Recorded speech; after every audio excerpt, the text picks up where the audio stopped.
Right, we're on. Welcome back to another episode of Surly Talk Sport, brought to you, of course, by the legends at the TAB. If you're not already a TAB customer, make sure you download their app or head along to their website, www.tab.co.nz.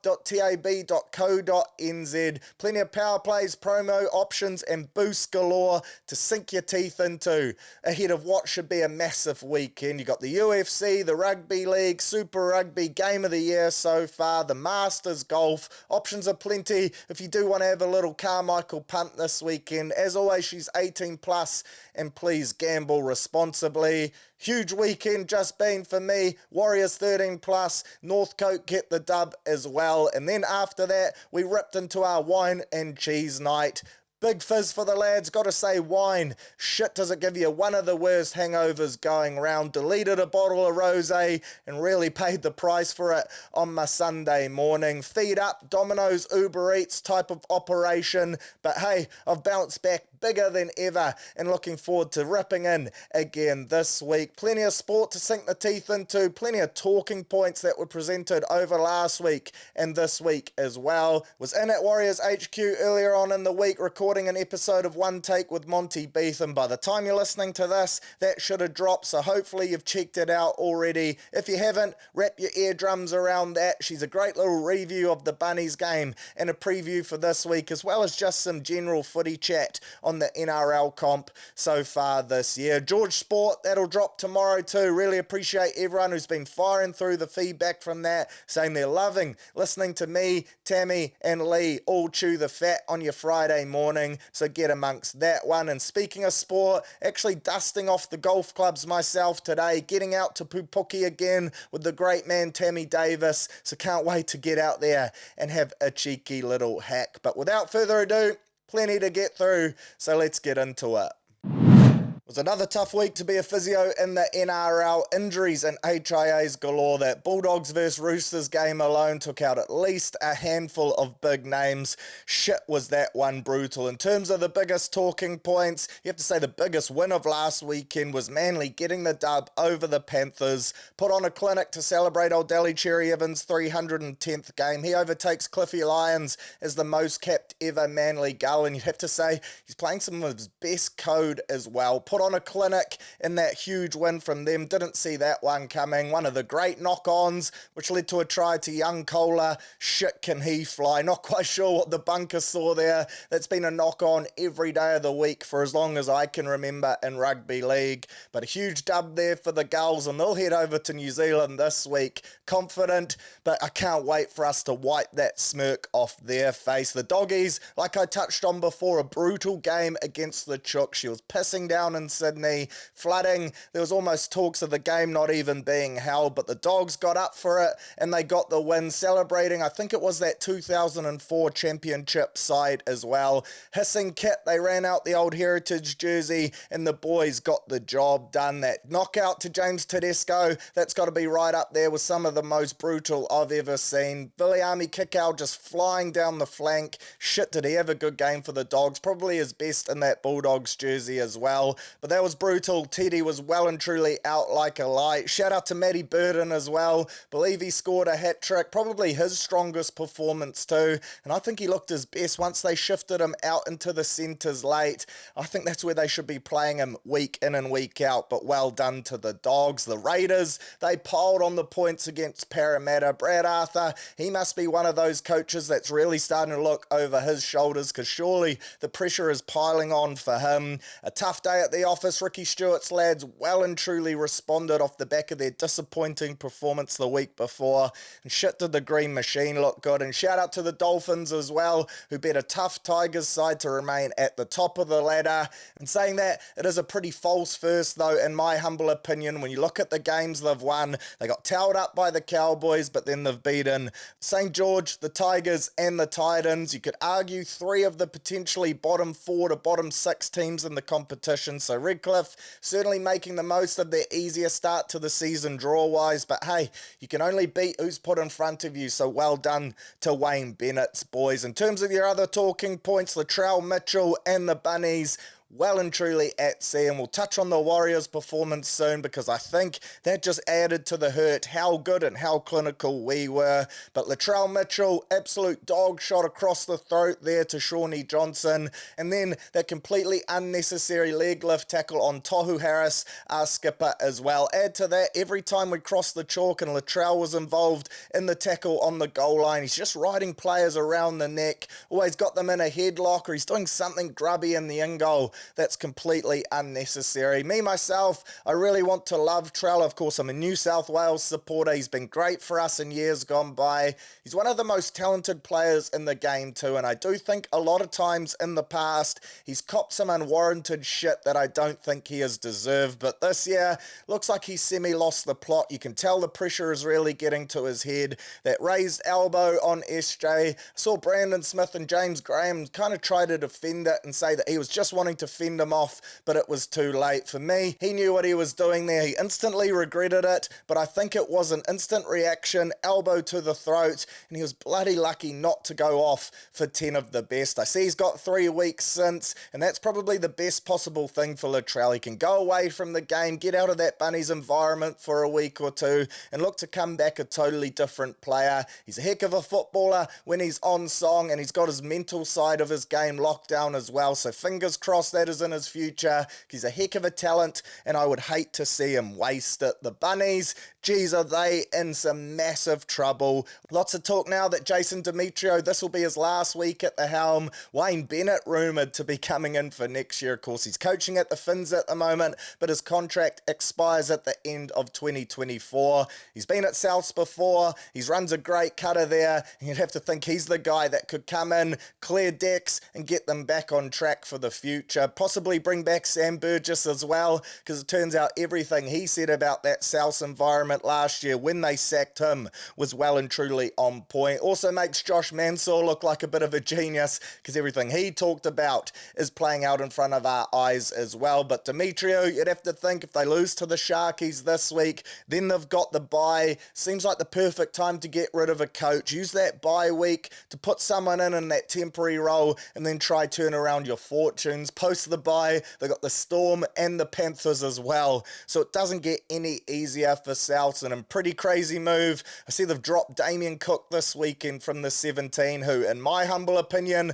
alongside Cam Murray, he's been their best player, and he was one of their best on the weekend, often sniping out a dummy half, just no one in support off his shoulder to make those half break count. So pretty rough times there for Cookie. South's looking for answers all over the show. And then I also wanted to touch on Freddie Lussick and his suspension, which links into Souths as well, because Lachlan Ilias looks like his season's over now. He's going to be out for about 6 months with a broken leg. I see Freddie, he's up for 6 to 8 weeks of the best at the judiciary. And me personally, look, I get it. The outcome was horrible. The NRL, they've said they're going to be so harsh on players attacking the kicker. They want to protect them, and fair enough too. They're in a defenceless and compromised position when you're kicking the nut. But at the same time, I don't think there was any malice in this from Freddie at all. It's not like he dove at his feet. He was just attempting the charge down, got it wrong by a couple seconds, and unfortunately, Lockie Ilias has paid the ultimate price. I'm interested to see what that suspension comes through at. I think they will try and make a statement and really stamp it out, but at the same time, I can't help but feel like anything more than 4 weeks would be incredibly rough for that young Warriors hooker. Speaking of the Warriors, of course, the lads turned it on and put on a clinic. 34 points to 4 in what I think was our most polished and complete performance of the season so far. Good to see as well those Aussie experts well and truly jumping on the old bandwagon now, saying that the boys have the potential to go all the way. All of them pre-season had us missing the 8. Now they're saying we're genuine premiership contenders. Billy Slater chucking his head in the mixer too and saying he thinks the Warriors can go all the way. You've got to love that, and it really is a compliment to the style of footy that this team is playing at the moment. Changes galore, missing at least 5 of our frontline players on the weekend. A couple late pulls as well, with Dallin being scratched out, but still, that depth that we have, it was well and truly on display. And arguably the most pleasing thing as well, Souths have been a real bogey side for us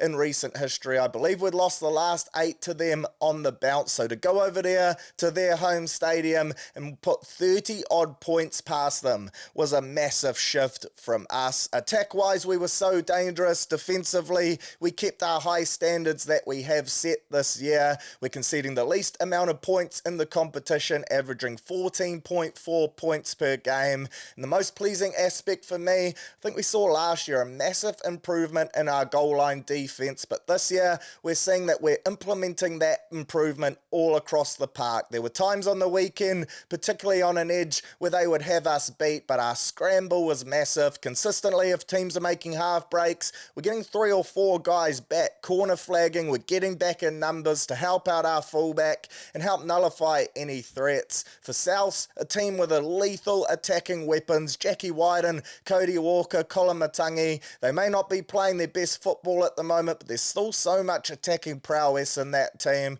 so to hold them to only 4 points, that was clinical stuff from us. Our attack looked the best we had all year, and no coincidence, it was the first week we had Chans back as well. I called it last week. I said that his performance would put to bed any chat about perhaps Roger playing in the 1 jersey. 263 run meters, 2 try assists. When you look at the stats, Tane and Roger combined for 1 try assist in the first 4 games. Straight away, Chance comes back, he doubles that, and we look every bit the real deal with Steddon in hand. We threw a number of different shapes at the Bunnies. I thought our set structure was beautiful to watch as well, and then once we got opportunities to make them pay, we well and truly did that. The most pleasing thing for me about our attack as well is we've got so many different variations off our attacking sets and structures. 2 of the first 3 tries I thought were great examples of that. The first one, Rocco Berry scores punching down off an overs line. We ran that exact same play about a minute earlier. Nice little shift to the right. Mitchie Barnett running down off Wade. SJ out the back. Rocco coming down hard. We hit Chans out the back. Unfortunately, he got tackled. It didn't quite play out there, but then persistence. We show that exact same picture later on in the set and we get rewarded for it. This time we hit Rocco screaming in on a down line. A bloody tough line to run as well, but he executed it perfectly. Chance here tracks defenders out the back. They're thinking they've already seen this shape. If you clock off for a second, we will make you pay. The fact we ran that twice in the same set as well, down the short side. Opposition defences, they don't expect you to come back to that same side so quickly. So that was a masterclass there from us. And speaking of masterclasses, that second try I mentioned before, Wade Egan, the CEO of Ruck Manipulation, doing his best work. What a play that was. Earlier on in the game, we saw him run that hang-type play, but he hits Tohu bouncing out. He carries, but you could see Chance just sitting there in the pocket, sniffing it out to see if there was an opportunity. Then, once we've set it up with that first option, we run that killer blow. Wade gets out, Tohu bounces, there's Chance screaming through late. Big numbers on our support play as Tamaire Martin or SJ on either side of him. Picks the Prince of Penrose and he dots down for a nice little meaty. Geez, the ball playing capabilities of SJ and Wade Egan give us so many attacking options and threats from anywhere in the park, which you love to see. On that, our support play through the middle was outstanding all game too, and I was a little worried when Lukey Metcalf got injured, because I think that's something he does so well. Whenever we make a half break, someone pokes their nose through. Often the first player on the scene was old Lukey Met the Jet. So great to see Tamaire Martin picking up where Lukey left off. He was always first on the scene, and his halves partner and SJ was always there too.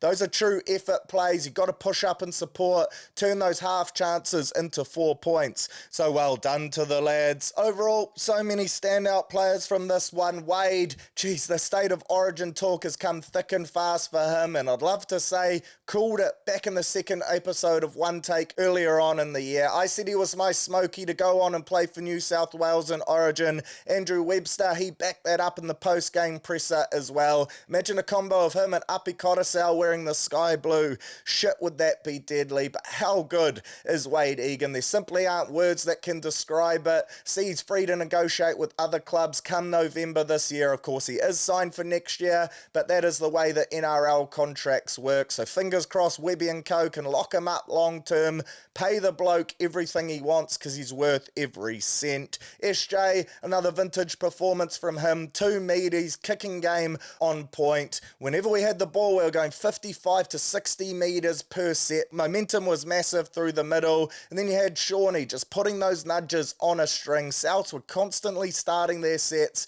2 to 3 metres out from their own goal line, which makes it so hard for them to get their way back into the game. So well done to him. Chance touched on him before, 263 metres, 5 tackle breaks, a line break, and 2 try assists.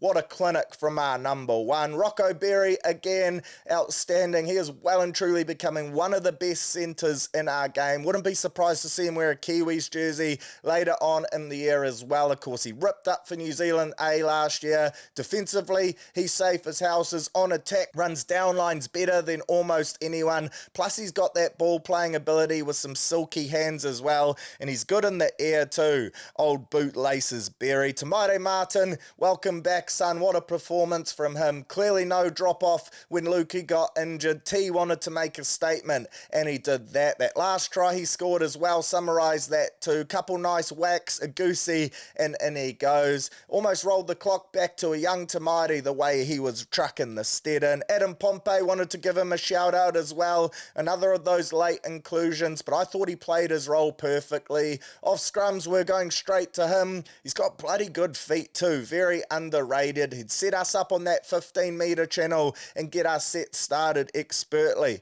So well done to Pomps. Jacko Ford, again another exceptional shift from him. That try he scored, another bloody tough downline as well. He's making it a habit, just popping up outside SJ, who will always pick the right option and bagging himself a meaty. I see he's still paying $5 this week as an anytime try scorer as well, which is pretty crazy stuff. Adam Fanua-Blake continued his high standards as well. Like I said, you could go for days, but 3 on the trot now for the boys. Momentum in this comp is massive. Results have been so up and down. There's always upsets, so for us to put a win streak together in this competition, that is bloody invaluable. The stage is set now for a massive showdown with Manly this weekend, and I personally can't wait to witness that one at the Old Fortress. So on to this week we march. Of course, tonight you got the Knights taking on the Roosters. No Tedesco, Joey Manu in the 1 jersey for the Chooks. I also see Connor Watson in the 6, so plenty of changes there. The Knights,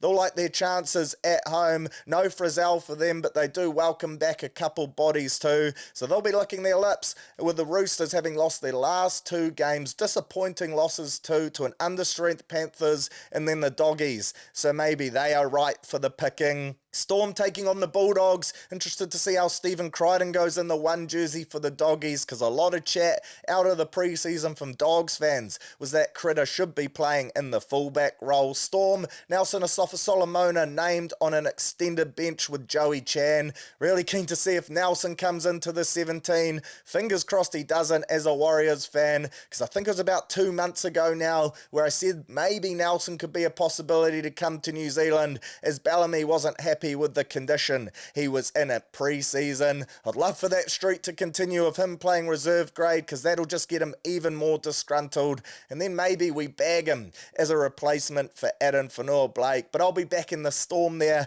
to get the Chockies in that one. Broncos versus Finns. Reynolds drops out with that hamstring niggle, but back comes Reece Walsh wearing the pink headgear as well. That is hot stuff. They're big favourites at home against the Finn side that's been playing pretty well. well. No Kafusi for them, but they've still got multiple attacking threats. Herbie Farnworth drops out too, but I think there'll be a couple happy wingers in that Dolphins team because maybe now they might get past the ball.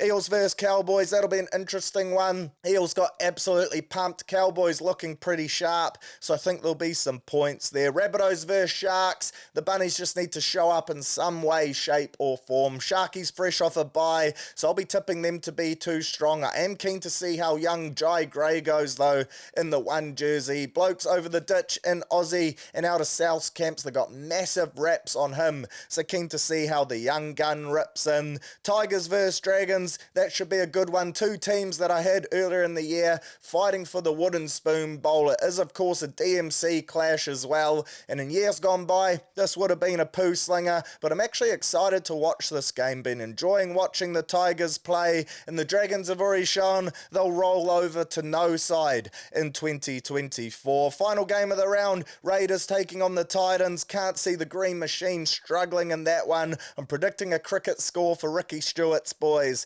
and they should be too strong. But of course, your STS feature match for this week comes on your Super Saturday. Warriors taking on Manly, and a strong Manly side as well. They showed it on the weekend that on their day they can beat anyone, but they've also shown throughout this year that they can dish up some massive inconsistency in their performances, and fingers crossed this is just an off day for them off the back of that dub last week. And good news for our lads, we welcome back some big names, a couple of them, and Dallin Watene-Zalesniak, who's recovered from that niggle which saw him ruled out late, and Curdy Capewell, who is back from brain cell depletion, so that sees him come back to start in the second row. Mitchy Barnett pushes back to prop. Then on the bench, unfortunately, Bunty R4, he's been ruled out for about 6 to 8 weeks with a hamstring strain, but never fear, Jacob Laban is here. Forgot to touch on that before too. What a debut from the kid, became Warrior number 286. A massive first up performance from him too. I thought he looked very at home in first grade. His first carry straight at Cody Walker, put a big fend on him, then forced that error from Latrell Mitchell in contact, which led to the try to the 200th gamer in Roger Tuivasa-Sheck. So well done to Jacob Laban. Love the words he said after that win and his debut as well, that him, Ali, Dimitrik, Zion, they've been holding it down for the young lads here in New Zealand. They could have headed over shore across the ditch and chased the NRL dream with an Aussie club, but they loved the Warriors and they decided to rep the youth and be that next crop to come through. So exciting times for Warriors fans. Chuck Lecker in the mixer, Tanner Stowers-Smith as well. Geez, that new breed is going to be exciting. Also glossed over Rogers 200th. Geez, I might be suffering from an HIA myself after missing that one. Congrats to him. There was a time a year or two ago when he left the Warriors for rugby union that I didn't think this day would come where he would play 200 of the best. To have him back in Warriors colours and to see him raise the bat for this type of milestone with that emblem on his left tit, it just hit different. Cool to see his fans and friends there too. Shout out to Caleb Clark. Big Rabbitohs fan, but he had the RTS 200 t-shirt on, which sold out like hotcakes, and he looked like he was barking for the Wars there. So shout out to you, Caleb. Apart from that though, of course, the bench, she's pretty stacked. Laban, Tavanga, Tommy Ale, who put in another good performance, and then Chanel Harris-Tavita comes in for Freddie Lussick. On the extended bench, Pompey in the 18 jersey, Tuaupiki in the 20, Zion, he's a chance to make his debut, of course, the big prop, fresh back from suspension, had a couple games for New South Wales Cup, and he'll be licking his lips at the possible chance to play on Saturday. Ed Kossi and then Ale Leatoa round out the extended for Manly. Great news for Warriors fans. Hot boy Ruben Garrick, he has been ruled out with injury, so it is a bit of a reshuffle backline for them, and this personally is where I think we should look to take them on. Of course, Tommy Turbo at the back, he's world class, and so much of what type of Manly side turns up rests on the shoulders of Tommy T. If he's firing on all cylinders, they're a bloody hard team to beat, but if he's having an off day, then they are well and truly there for the taking. On the wings, Tommy Talau and Jackson Polo, and then in the centres, you got Kola and Ben Travojevic. That combination of Jackson Polo and Ben Travojevic on that right side, I think we should go hard at targeting that. Dallin and Rocco, they'll be licking their lips. Curdy Capewell, SJ, of course, predominantly plays down that side. I think they're going to see a lot of traffic. We'll be scheming up some specials for them, a pretty inexperienced combo there. So I think Webby will be well and truly circling them as a couple lads to target. In terms of some other keys for Manly, of course, DCE and Brooks forming a heck of a combination there. DCE versus SJ, that is a mouth-watering duel there. Two lads that both made their NRL debuts in the same year, back in 2011. Played each other in the grand final. DCE got the chockies there, so there's a nice little rivalry. They're both playing some of their best code in the latter years of their career too. Two of the best kicking games going round, so that is going to be a heck of an individual duel. Then up front, this Manly pack, while they may not be household names, a lot of them,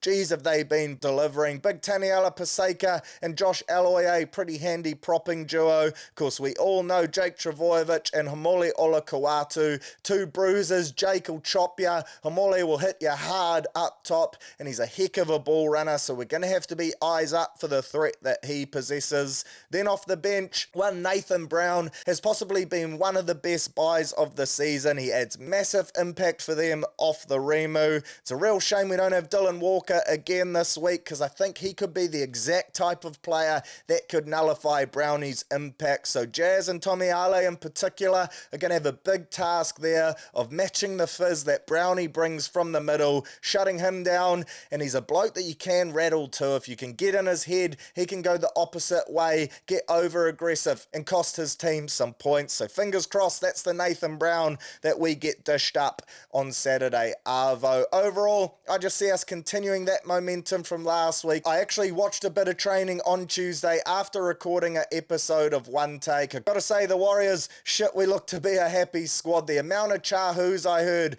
in one training, it had to be record breaking. The CPMs or chahoos per minute had to be up there with 5 or 6. It was massive scenes. So hopefully the lads are riding that wave of confidence. They're enjoying being the hunted and not the hunters this year. Back at home in front of a sold out Fortress yet again. The 4th time this season that we've sold out a home game. You can't get tickets to it. Hottest seats in town. So if you bought yours early, well done to you. And if you're targeting heading along to that Anzac game on your Thursday in a couple weeks time, I'd recommend buying your tickets for that soon too, because she will sell out. So another huge performance for the boys back at home in front of the faithful. You know the drill. I'll be tipping the Warriors 13 plus. I think we're in for another pleasing day on the eyeballs, a big shift from the lads, and a famous victory to make it 4 on the trot.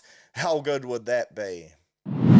It was a one-sided weekend in the world of Super Rugby. I think the closest game was 41 points to 20. So there were some cricket scores and some real blowouts, with a couple New Zealand sides flexing their muscles against a few of the minnows. And then we also saw the Rebels get the chocolates over the drawer. The Blues, congrats to them, 50 points to 3 against the Western Force side that, while they do suck, it's often so easy once you're piling on the points to just then concede a try of your own when the game is well and truly done and dusted. So they'll be proud with their defensive effort. Interesting stat too, they've only conceded 2 tries in their last 4 games, 2 meaties and 320 minutes of code. No doubt Coach Vern Cotter will be extremely pleased with that. And the Blues just quietly going about their work. They're now top of the table. Of course, the Canes, they had a bye last week, so that is why the Blues are on top. But well done to the boys from the City of Sails. I thought Funaki and Corey Evans were real standouts there.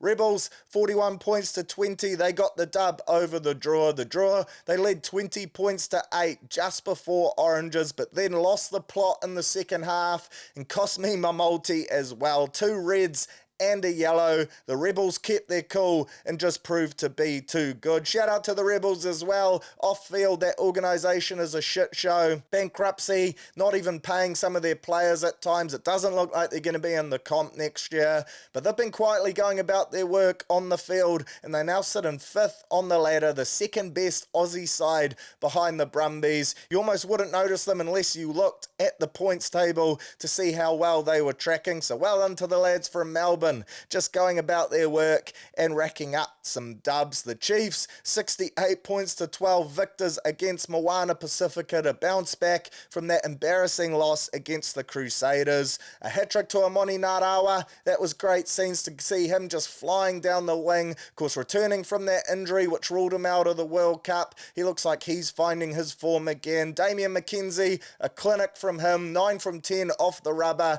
and just his general playmaking and game driving was elite. Certainly now the form player in the competition. And I also wanted to highlight the work of Etene Nanai Satoro as well, who's been going great guns for a couple years now, out on the wing. This week, he played at fullback. Of course, Shooter sat out for this one with that All Blacks rest. Now, he's someone that must be starting to catch Razor's attention as well. Got the footwork of doom, offers a nice left-footed kicking option as well. So well done to him. Moana, worrying signs for them. They've now conceded 175 points across their last 3 games. Defensively, they're just falling off tackles left, right and centre. On attack, they're not presenting many threats either. So Tana, he needs to dig deep into the well, because at the moment, looks like it's going to be a tough second half of the season for the boys based in Albany. And then the Brumbies, way too good for their old rivals in the Tars as well. I must say that young number 8, Kale, I think his name is, geez, he looks to be a real weapon. Skill set of doom, he's quick, got a nice little chip and chase on him too. He can ball play and he's physical. Excited to see what Joey Schmidt can do with him in the Wallabies camp, because that trio of theirs, along with Hooper and Valentini, they got some nice attacking weapons there. So well done to the Brums. Of course, we had the buys for the Crusaders, the Canes, the Landers and the Reds, who will all be well rested and ready to rip into this week's fixtures, which get underway tomorrow night with Moana taking on the Reds up in Whangarei. Of course, the Reds off the back of the bye, like I just said. Moana, they'll be digging deep into the well to try and pull off an upset here. I think they should get a decent crowd. The Northland locals should get around them and support them. Fingers crossed they can put up an effort to be proud of. The Reds, they play a pretty attacking and running rugby style of code, so this one does have the potential to be a blowout. At the same time though, my heart's just telling me that Moana might lift for this one. Target it. They got the bye next week, so it's a chance to go hammer and tongs and leave it all out on the paddock. Fingers crossed that's the way it plays out. And then following that, a bloody interesting game, the second one for your Friday night, with the Tars taking on the Crusaders. Crusaders bet the Chiefs, had the bye, a chance to welcome back a few rigs. Blackadder, Burke, Brodie McAllister. I'm recording this all before team naming, 4 p.m. on your Wednesday arvo, but I've been told that they should be back in the mixer. Fergus Burke in particular, that is a massive inclusion for them. So if that is the case, then I see the Crusaders getting revenge for that loss they had to this Tar side back in Super Round. The Waratahs since then, they've been pretty average, shat the bed. Both these teams currently sitting in 10th and 11th. For me, the Crusaders now, they need to go on a bit of a run against some of these Aussie sides, rack up these wins and cement themselves in the playoff hunt. And it appears they're going to be welcoming back some big names, some All Blacks at the perfect time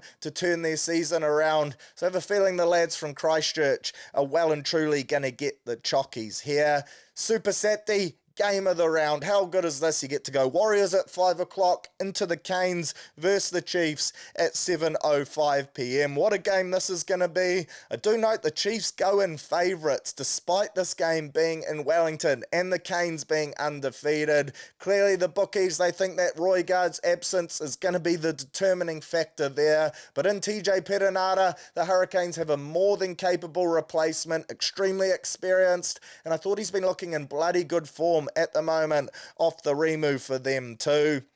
Matchups galore all across the paddock here. Both teams stacked with All Blacks. That loose forward battle too. Braden Yorse, Luke Jacobson, Samapeni Finau, Peter Lakai. This is going to be massive. It's going to be physical as fuck. And I do think Damian McKenzie could well prove to be the difference just with his game driving. At the same time though, you'd be crazy to write off the Canes at the moment. Ruben Love and co in career best form. This will be a doozy. Can't wait to watch this one. Game of the year so far for me. As I touched on before, bums on seats. If you're not going to watch any other Super Rugby game this year, this is one I recommend tuning in for. She's going to be all go. In terms of your other rugby news, shout out to the Seven sides who both got it done in Hong Kong last weekend. It's the last time the tournament will be played at that historic Seven stadium as well. It's an Olympic year, so it's good to see both our men's and women's sides ticking boxes here. The women's, the Black Ferns, they smoked the USA 36 points to 7 in their final. And then our men's side, they bet to Punting and the French 10 points to 7 in a tight one there. It appears Ian Foster, he's got a new coaching gig as well, rumoured to be linking up with Sir Steve Hansen at Toyota Verblitz. That is the side that Bodie Barrett and Aaron Smith are playing for at the moment. And in other news, it's also rumoured that that'll be the side Joey Manu will be heading to as well. So old Fozzie, good to see him land on his feet, get another gig after leading the All Blacks, of course, to the World Cup final last year, but copping so much shit from the New Zealand public and the media in the lead up to that. No doubt it'll be a fair few million yen for the big fella as well, and it looks like he's going to have some more talent to play with Joey Manu joining them. Massive scenes. And then finally, huge news out of World Rugby that the Club World Cup looks set to kick off from June 2028. It's not 100% confirmed, but the news out of the north is that all parties have agreed to start this tournament from there. It's going to be played every 4 years. There'll be 8 teams from the UK and Europe, 6 teams from Super Rugby, and 2 teams from Japan. Going to be a 4-week knockout style tournament with a winner crowned at the end. I absolutely love this. I think this is what rugby needs as well. The entertainment factor, then you get that north versus south type of element added to it as well. I've long wondered who is the best club side going round, and now we will get to see it in front of our own eyes. Interesting for me, who's that 6 going to be from Super Rugby? Are there going to be set parameters? Maybe 4 New Zealand sides, an Aussie side, and the Fijian drawer?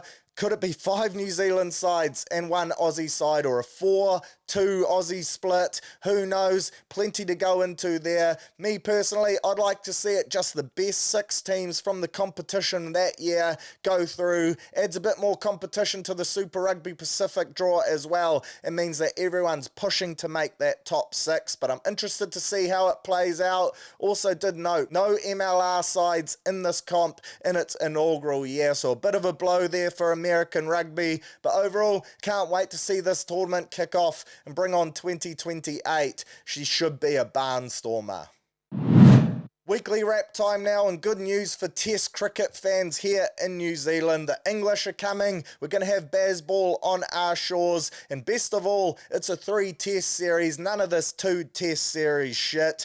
Tough news for Auckland fans. We miss out on tests yet again. They're going to be held in Hagley Oval, the Basin Reserve, and Seddon Park. Another example of why Auckland needs a standalone cricket stadium or just a new stadium in general. Eden Park, she's too small for test action, so we need to get something done. But November 28th is when the first test will be held down in Christchurch. Then December 6th in Wally and December 14th in the Tron. Test cricket, still the pinnacle for me, and I can't wait to rip into this series. Final 4 basketball. Shit, has that been the talk of America and the sporting world, to be fair, over the last couple of weeks. Huge results in the men's and women's draw, with UConn beating Purdue despite the 7'4" Zach Edey going off for 37 points and 10 rebounds. Just wasn't enough to see his side get the chockies. And then in the women's, great to see South Carolina beat Caitlin Clark's Iowa in what was the most viewed game of basketball in ESPN's history, and one of the biggest viewed single sporting events as well. It's crazy. It's outrated the Masters, it's outrated the baseball, it's outrated the NBA Finals, which hopefully is great signs for women's basketball in the future. I'll be interested to see if it crosses over to the WNBA. Caitlin Clark, she's a genuine worldwide superstar, so hopefully she goes through to that competition and the momentum continues. But that's been bloody fun to watch. Sad to see it come to an end, but in good news, NBA playoffs just round the corner. We're in the final week now of the regular season. The top 10s are locked in both the East and the West. Now it's just teams jockeying for playoff seedings. 4 days left before we get into the play-ins, so big fizz stuff there. Touched on the Masters before, mentioned them there in passing, but can't wait for that. It's the biggest golfing tournament of the year. Not going to sit here and pretend to be an expert, cause do love having a hack myself, donating a couple of Pro V1s or 12, but for me, this is the one event where I will sit down on the couch, strap in and watch it. Augusta, she's looking like a treat. That green jacket is just so prestigious. Johnny Rahm looking to become the first player since Tiger back in 2001, 2002 to go back-to-back. Then you got the usual suspects trying to stop him in his tracks. Scotty Scheffler, Rory McIlroy, Brooks Koepka and co. Keen to see how Foxy goes as well. I think he tees off early doors tomorrow morning about 1 a.m. So I'll be getting up, setting the alarm early before I head into George FM to see him go about his work. Then finally, Premier League, really getting down to the business end now in that competition. Just 5 rounds to go. Arsenal and the mighty Pool are tied at the top on 71 points. Man City sitting in third, just a point behind the Pool. Unfortunately, we drew on Monday morning with United. That really hurt. Couldn't think of a more annoying team to draw with as well. We need to smoke Crystal Palace at home this weekend and hope Aston Villa can go the big lift and steal some points off the arse as well, who'll be tired off the back of that Champions League game. So get up the Pool. You'll never walk alone. And then UFC 300, that goes down this weekend in Vegas. Shout out to friends of the show, Nathan Stockman, Logan Dodds, who are actually heading over there for Stocky's stag do. Unreal scenes, extremely jealous. A stag in Vegas, that is big fizz alone, let alone going to a UFC 300 card. So enjoy it, lads. Rip in. No doubt you'll be getting an absolute skinful into you and watching some biffs. That is elite stuff. Q&A, and this week I've picked out 5 of the best, so let's sink our teeth into those. The first one comes through from Evan Jack Gardner, who says, who do we try to get to replace AFB for next season, and what is the record for most consecutive sold-out games in a row in the NRL? Surely the Warriors break it.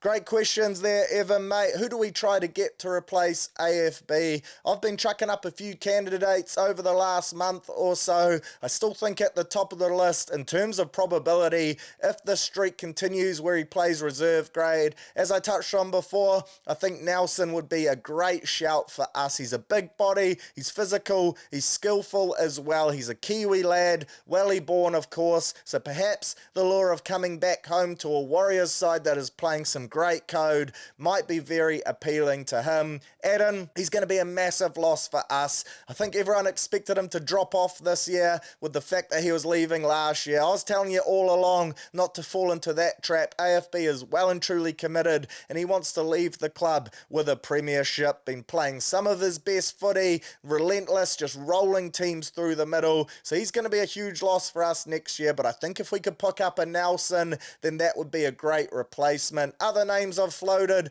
really like Leo Thompson, but I don't think that is going to happen. Believe he extended a little last year and his twin brother is going to go join him over in Newcastle, so it looks like he is there for the long term. I also like Griffin Neame as another Kiwi that I'd like us to bring back, but that also doesn't seem likely. It appears Taumalolo, with his minute restrictions at the moment, he could well be on the outer. Griffin Neame has been the big beneficiary of that. His playing time has well and truly shot up, so I think he'll be staying at the Cowboys. So for me, I'm all in on trying to get Nelson. Fingers crossed, Webby, Cappy, Cam George and the powers that be, who we well and truly back and trust with every inch of our body, are thinking along the same lines too, and they have reached out to the big fella. Second part of your question, in terms of the record for most consecutive sold out games in a row, I'm not quite sure, to be perfectly honest. I know last year I think we sold out 6, and this year we're already at 4 when you factor in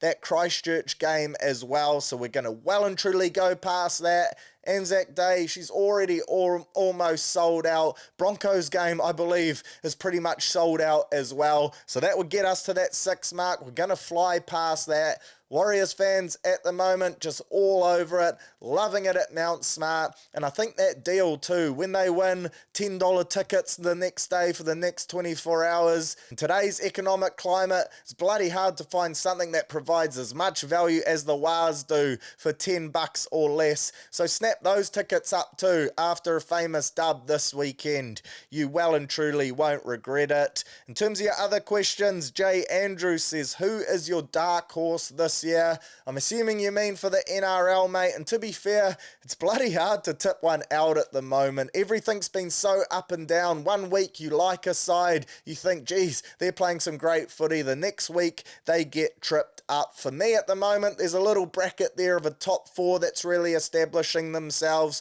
and even a top 2 to be fair. So I think the Panthers and the Warriors, they are your 2 top runners to take out the comp this year, with the Wars, of course, being number 1 in my biased eyes. The next 2 teams that I really like would have to be the Broncos and the Storm, because I think on their given day, they could beat either of those 2. Under that, I think the Cowboys, they're looking to be a real threat, although they have shown glimpses at times of a worrying performance, particularly against the Broncos, a team where I expected them to beat, but they shat the bed and got tripped up there. I'd chuck Manly in that mixer too, as a side that you can't underestimate, because like I touched on before in the preview for this week, they can either be rocks or diamonds. If you catch them on a day where Tommy Turbo and co are firing, then they are bloody hard to beat. Redcliffe, I think they're a false first, like I mentioned before, but they probably deserve enough respect to chuck them in the mixer too. And then I still think you're crazy if you ride off a side like the Roosters.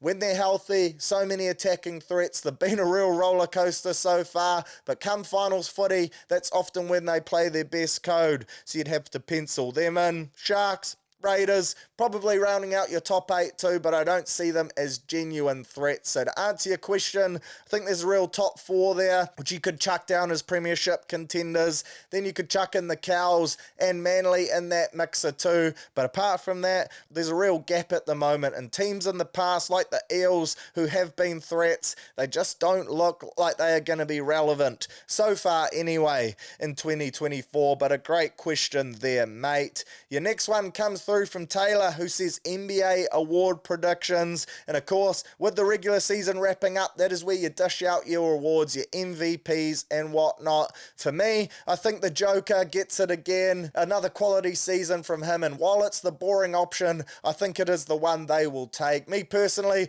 I'd love to see an SGA or a Luka Doncic winner, but I just think they're going to go with the Joker. Shout out to Ant Edwards as well. Of course, the T-Wolves sitting pretty up the top there, and he needs a shout out, but I do think the Joker gets another one to add to his trophy cabinet. In terms of your rookie of the year, geez, that's one-sided. It was a 2-horse race with Victor and Chet, but now Victor's just gone to another level, and he well and truly gets that award. For your defensive player of the year, for me, it's between Rudy and Victor, and I think Rudy gets the treats there. But Victor, over the next couple years, he's going to win so many of these awards with his elite blocking and steals. You just can see it in games. Players are so scared to be around the rim and shoot whenever Victor is in range of swatting their shots. Sixth man of the year, for me, this comes down to Naz Reid or Malik Monk, and I'm going to give it to old Naz. He's been exceptional ever since Cat was out, but prior to that, putting up some good numbers as well. He's been underrated for a long time now, and he's been huge for the T-Wolves in that first man off the bench role. For your most improved player, I think Tyrese Maxey gets this one for sure. Been outstanding for Philly this year, particularly in the absence of Joel Embiid. But as a duo, I think they have been elite, and he's gone up a massive leap there. Shout out also, though, to Jay Will, old J-Dub from OKC. I think his improvement this year has been huge. And then for your coach of the year, I think you got to give it to Mark Dagnall of OKC, but shout out to the T-Wolves coach and also the Magic coach as well. 3 sides there that I don't think many people have lads sitting up in the top of the ladder. So some massive coaching shifts there from some teams that are young, still with much improvement as well, but they've got them firing great guns. So just as a recap, my MVP, I've got the Joker, Rookie of the Year, Victor, Defensive Player of the Year, Rudy Gobert, Sixth Man of the Year, Naz Reid, and then Coach of the Year, Mark Daigneault of OKC. Great question there, mate. I know you're a T-Wolves fan, so no doubt you'll be pretty happy with some of those answers. Hopefully Cat's back for you soon. Otherwise, I'm predicting a first round exit and tough scenes there. Get up the Lake Show. And then finally, Jared Gibson off the back fence says, if you had to get rid of one food forever, what would it be out of bread, pasta, or potatoes?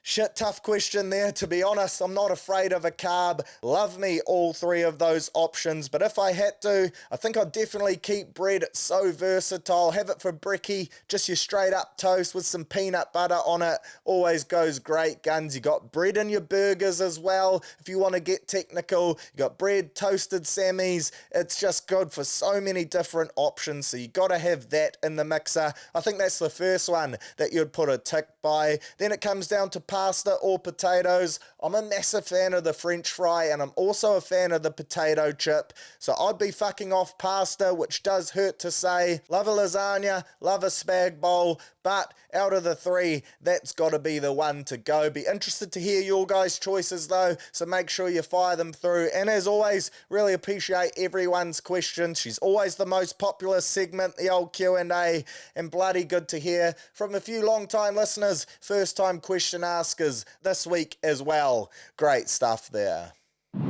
Let's have a punt. Green ticks on bet slips. That is always the goal. So fingers crossed we can pick out some winners. And I've got to say the NRL market this week, she's pretty interesting because I think there are a couple games between some inconsistent sides that could go either way. Tonight's game is one of those. Knights taking on the Roosters. Knights $1.55 favourites. Roosters $2.35 with all their outs. The line is 4.5 and the over-under is set here at 39.5. Newcastle, they've won 8 of their last 9 games at home, so they'll be feeling confident. The Roosters, they've won 12 of their last 14 though against the lads from Newey, and the Knights have lost their last 3 straight Thursday night games, so typically they hate that Thursday night footy. I don't mind the Roosters here for some real value. I think their forward pack has the opportunity to dominate. There's not many injuries in there, and I always like seeing Joey Manu at fullback, so that plus 4.5 start is probably where I'll be putting some money tonight. Then tomorrow night, Storm take on the Dogs. Storm go in huge favourites,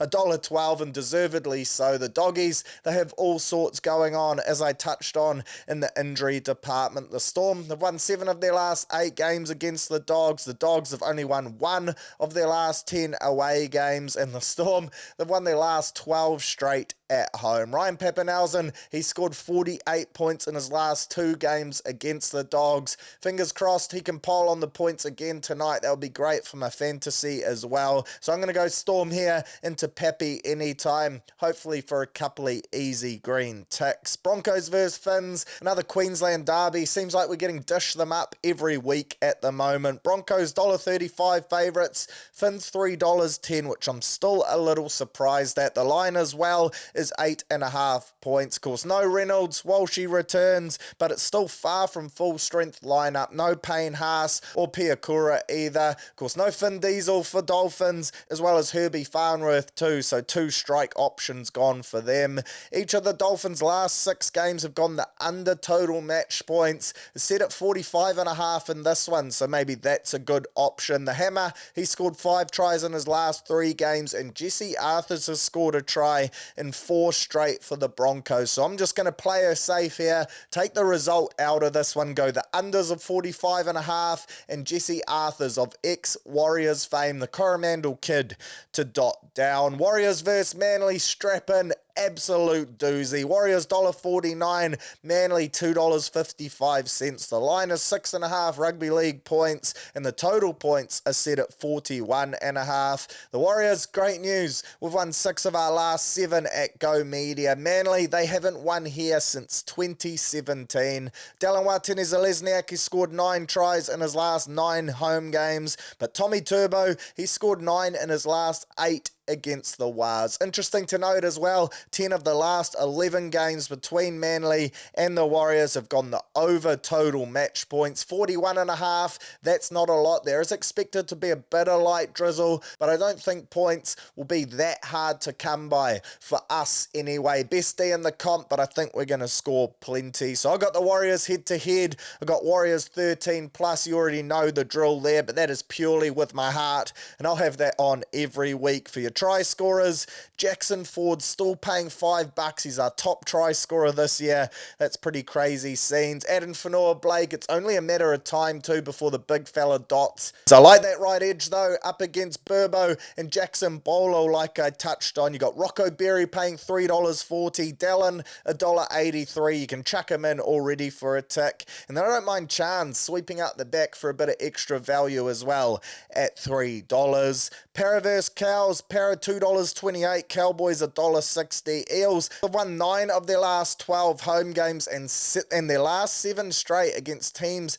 that are ranked higher than them on the ladder when paying at home. The Cowboys, they haven't won in Parramatta since 2015, so this is a bit of a bogey side for them. I do think the Cowboys, though, they are the better of the football sides. Blaze dropped for Para, still no Mitchie Moses, so a couple injuries for them to push through. No Mike Acevo either.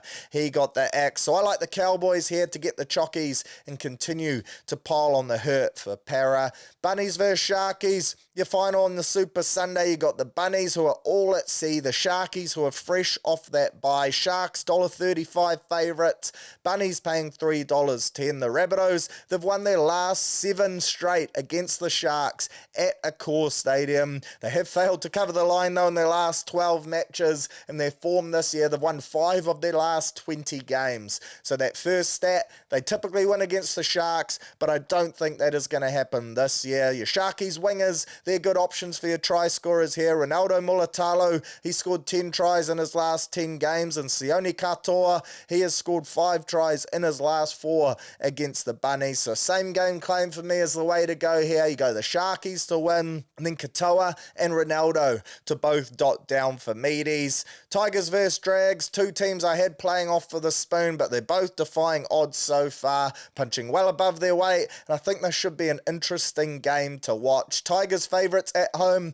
$1.79. Dragons, your outsiders at $1.97. And saying that though, the Tigers, they fucking hate playing at Campbelltown, which is interesting. They've lost their last 8 straight games here, and they've only won 1 of their last 4 against the Red V. So I like the Dragons here on that plus 1.5 line for a tiny bit of insurance. And then I like Junior Tupou to score. He scored 3 tries in his last 2 games against the Drags. For your Super Rugby, some interesting games this weekend. A couple that I think have the potential to be upsets. That Rebels versus Landers game in particular, where the Highlanders are $1.60 favourites. I'm going to go with my heart there at that one, but Rebels at home, currently sitting in 5th.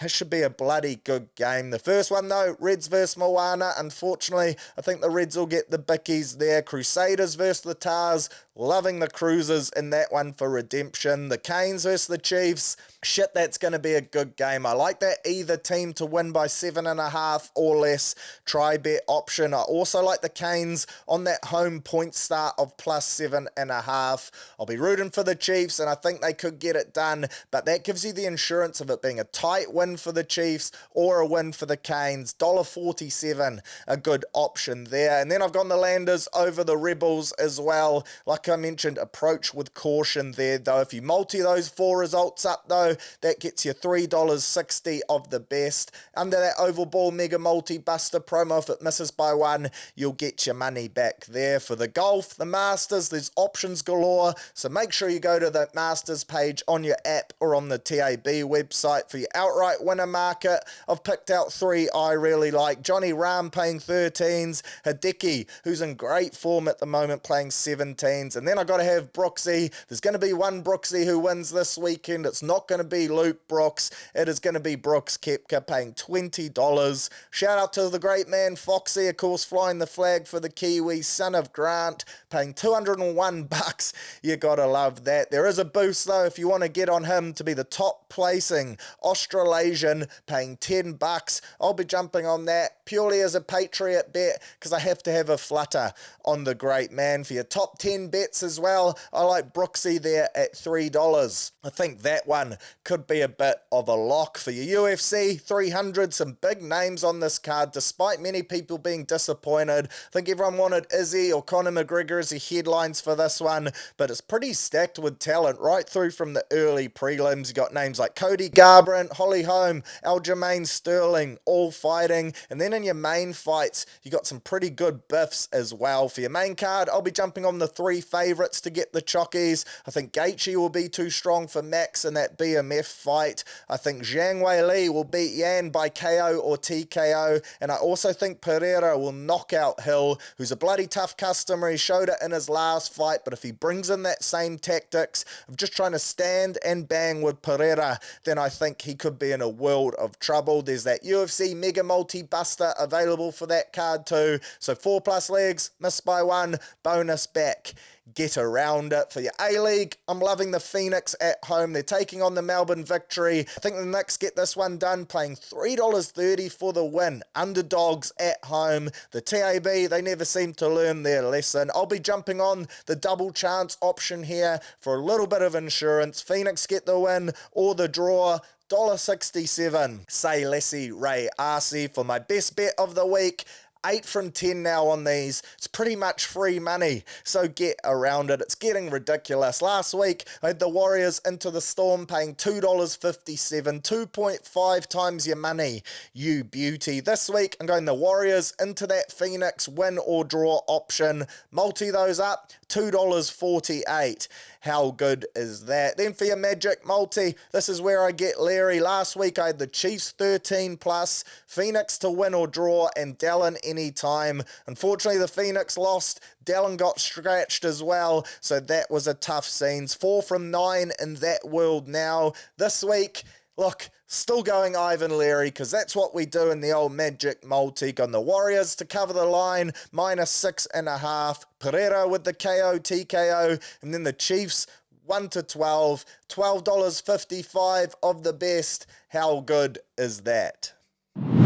Right, that's us for another episode of Surly Talk Sports. As always, hope you enjoyed it and cheers for tuning in. Massive weekend of sport, plenty of action to put bums on seats. If you are having a flutter this weekend, make sure you do it through our mates at the TAB. Plenty of options there, including the Surly Boost, which will be popping up for you later on this afternoon. Unfortunately, it got scratched last week with Dallin ruled out, but the other 2 players I had a cheeky little 2 out of 3 options to score for the Warriors game, and they all saluted, so that was a tough one for us. She got voided. It was refund city though, so no one goes out of pocket. This week I'll be looking to pull off a famous dub, so keep your eyes out for that. As always, up the mighty coat, taking on Silverdale, hopefully a 13+ win and a dominant display from the lads to help us go to 2-2 before looking forward to a massive clash against Massey next weekend. That should be great scenes. Up the Waz, up the coat, get up the Chiefs. Hopefully they can hand the Swills their first loss. And I'll catch you back here next week to chew the fat and talk all things great in the world of sport. Stay safe. How good.